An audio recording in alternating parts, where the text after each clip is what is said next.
Meus irmãos, o Evangelho de hoje vai nos falar sobre o chamado de Mateus.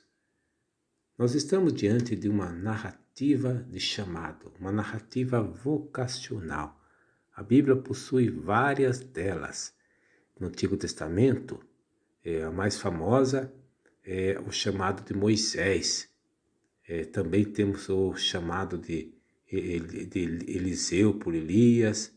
E no Novo Testamento, nós temos o anúncio do anjo Gabriel à Virgem Santíssima, que também é uma narrativa vocacional. Ela tem uma forma que se repete, ao qual se chama gênero literário. Os elementos estão ali, apesar da narrativa do Evangelho ser bem curta, os elementos estão lá. Primeiro, Deus chama, ou o profeta chama. Depois vem a menção do nome. Depois vem a adesão. Nas narrativas mais completas, nós temos a hesitação e a comprovação. A narrativa começa com a expressão Jesus viu um homem. No caso, expressa um Deus que vai ao nosso encontro.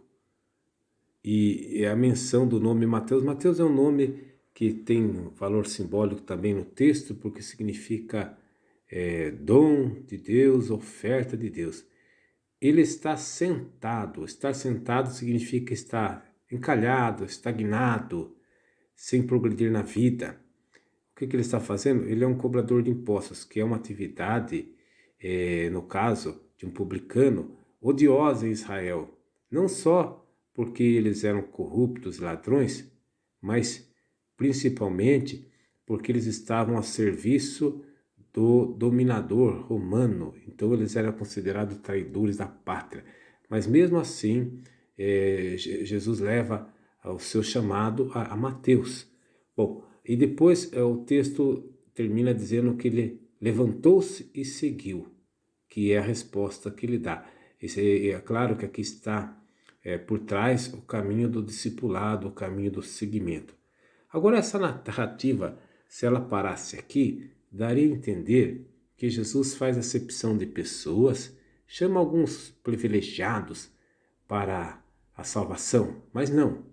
Ele chama algumas pessoas especiais para um ministério à parte, mas a grande narrativa desse texto não é tanto o chamado vocacional para trabalhar como apóstolo no grupo dos 12 de Jesus, mas o grande ênfase dessa narrativa é o chamado universal à salvação que é feito a todos, inclusive aos pecadores. Por isso a narrativa vai continuar mostrando Jesus à mesa em casa de Mateus, no meio de pecadores, mostrando assim que o chamado de Jesus é universal, é chamado para a salvação.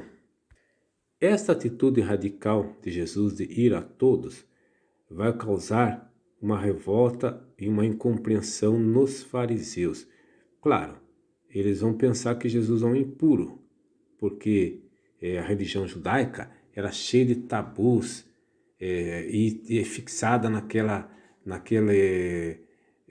separação entre bom e mal, justo e injusto, de modo que eles vão pensar Jesus não é uma boa coisa, porque ele está andando com pecadores. O fato é que Jesus andava com pecadores não para ser mais um, mas é para resgatá-los. E Jesus, então, para se defender, vai citar o profeta Oséias, dizendo, quero misericórdia e não sacrifício. E Jesus vai interpretar como que os que têm saúde não precisam de médico, mas os doentes.